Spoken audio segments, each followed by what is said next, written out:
We asked the question, why would anyone oppose making voting more accessible to everyone? This is in regards to the idea that Make Elections Fair Arizona would like to, or I guess has, gathered enough signatures to add a voter initiative to the ballot, which would allow for everyone, regardless of party affiliation, to vote in the primaries. It would also allow everyone, regardless of party affiliation, to be on the primary ballots. The proposed amendment leaves it to lawmakers to determine how many nominees would advance and how the general elections would be conducted. In other words, everybody, Republican, Democrat, Independent, Green Party, the Pants Party, all of them would be on the ballot in the primaries. We would have a chance to vote, and the top, say, 2, 4, however many vote getters would then move on to the general election. We'd have a chance to vote during the general as well. So the question then, Joe, why would anybody oppose making voting accessible to everyone? Because I think the parties would oppose it. I don't think the electorate opposes it, but I think the parties don't like it because they feel like it could potentially limit some of their power. They like the system that we have in place right now because it guarantees them that they're going to get somebody through to the finish line. And if you move to a system like this, as you've pointed out, it could end up with 2 Republicans at the end. It could end up with 2 Democrats. And uncertainty to both the Republicans and the Democrats is the one thing that they will agree they do not like. They like to know that they're going to be there at the finish line with at least one candidate. Yeah, just ask the Democratic Party right now on the national stage how they feel about uncertainty. It is not great for them. We'll talk more about that in a little bit. Joining us right now is the co-chair of Make Elections Fair Arizona, Paul Johnson, who, incidentally, is an independent. Paul, thanks so much for being with us today.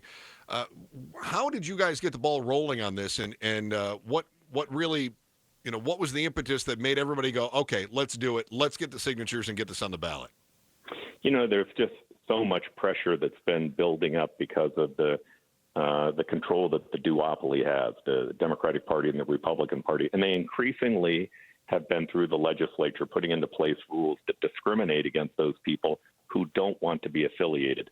Today, the largest single party in Arizona are unaffiliated or independent voters. And across the country, about 49% of the public identifies as being independent. That's astronomical in historical standards. Well, what the legislature has done to make certain that they, are discriminated against are things like if you run in Arizona for Secretary of State or for governor or for any other seat, you need 6,000 signatures if you're a Democrat. You need about 7,000 if you're a Republican. You need almost 40,000 signatures as an independent. Wow. The threshold's so high, it's impossible to cross. At the same time, what we have is a very, very small group of people who actually vote in the primaries. I could do the math for you, but it's about 6% of the general public will vote in a Democratic primary, and about 6% of the general public will vote in a Republican primary. I can tell you that about half of those, a little over half, a majority, are voters that are driven by grievances. They're extreme. So if you wanted to run inside that primary, what I would do is I'd say, hey, look, if you're a Republican, you want to win here, let's start with this. You have to deny that the last election was valid. Or if you're on the Democratic side, you have to hate profit and hate capitalism. But if I can drive you far enough in either direction, you can be successful because those voters who vote in those primaries are grievance-driven.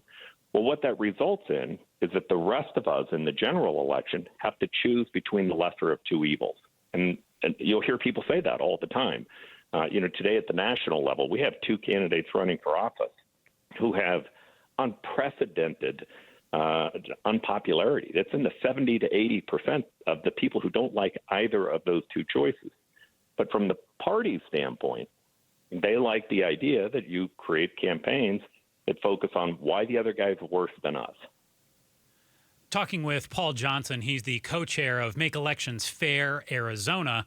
Paul, let's dig into the signatures a little bit that you just mentioned. You said roughly 6,000 to 7,000 for the Republicans and the Democrats here in Arizona to get on the ballot, but 40,000 if you're from an unaffiliated party. Why such a huge disparity there? How did that come to be?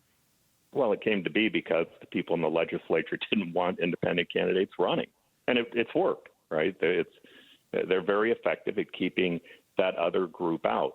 there are other ways they discriminate. As an example, we have a presidential primary. If you're a Republican, you can take part in the Republican primary, Democrat in the Democratic primary. Now, you could argue, well, why should an independent be able to take part in a Republican primary? Here's the answer to that. Why are you taxing them for it? They pay the taxes that pay for your primary to be run. Why shouldn't they have a chance to vote in it? And if you're not going to allow them in, why should you get any public money? Why is it that you think that you have this entitled right to the taxpayers' dollars of somebody who doesn't want to affiliate with your party? Now, those questions can be answered, and we have answered them. We've answered them in an initiative. It's very simple. It's not complex. In fact, if you want to know how it works a lot like your city elections work today. Everybody, to begin with, you cannot discriminate against anyone because they're an independent or unaffiliated voter, period. You can't have differing signature requirements. You can't discriminate against them on the placement on the ballot. By the way, independents are always last on the ballot. So if you have a long ballot, they're going to put them at the bottom. Independent voters have to request a ballot in the primary. They get sent this card. They have to fill the card out and send it back, which means that a lower percentage of them end up participating. But the first rule is you cannot discriminate against them. The second thing you do, again, like city elections, everybody runs. Every voter has a chance to have a say in the first election. And then the top two, or whatever the number is, depending upon the legislature and other things, you end up having a general runoff. And the third thing it does is it says, hey, you can keep having your presidential primary and you can discriminate against independent voters, but you can't use taxpayers' dollars if you do that.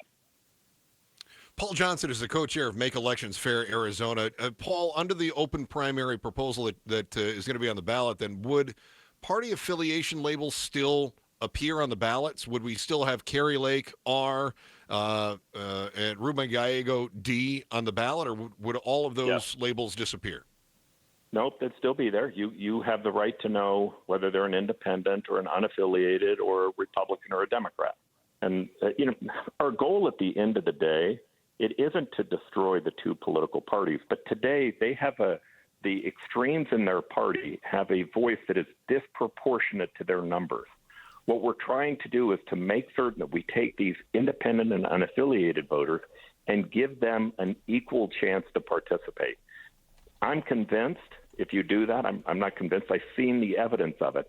It works. It begins to help deal with the division. So let me give you an example. I had on my podcast, that was maybe a shameless promotion of my podcast, but anyway, I had on my podcast the Speaker of the Senate in Alaska, where they had passed this. Now, she pointed out that in almost every single seat, the Republicans still won the Republican seats, Democrats still won the Democratic seats. So I said, all right, well, if that's the case, you used to be opposed to this, but now you're for it. What happened? Yeah. She said, well, here's the big difference. She said, under the old system, under the partisan system, she said these were the top three issues. Was the past election a fraud? That was one. Pro-choice and pro-life was two. And number three, who uses what bathrooms? She said those are the three biggest issues. She said since the new system's gone into place, here are the three biggest issues: education, economic development, and transportation. In fact, in her caucus, a Republican caucus, they've invited the Democrats in. Right? They've begun to try to work things out in a different way across the aisle. Now, if you go to those people who vote in those partisan primaries, they hate the people on the other side. They have no desire to work anything out with them.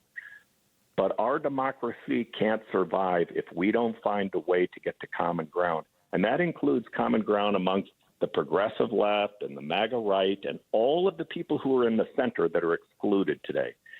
If you include more people, you're going to get better policy. ASU ran this survey, and they figured out that there were all these issues where 70% of the public agreed on major topics, and that was 70% of people in both parties. So they called it the Arizona that we want. And they said, here's what can happen in education, economic development, the environment. But when you ask them the question, why isn't it happening? They were stumped for a while until they began to figure this out. Yeah. They're polling the wrong people. You can learn more about it. Oh, sorry about that, Paul. I was just going to say you can learn more about it right now at makeelectionsfairaz.com. Paul Johnson, the co-chair of Make Elections Fair Arizona, thank you so much for joining us. We really appreciate it. Thanks for having me. Yeah. Thanks for watching The Chris and Joe Show. Click to see more from Chris and Joe and tap the button in the middle to subscribe to KTAR News.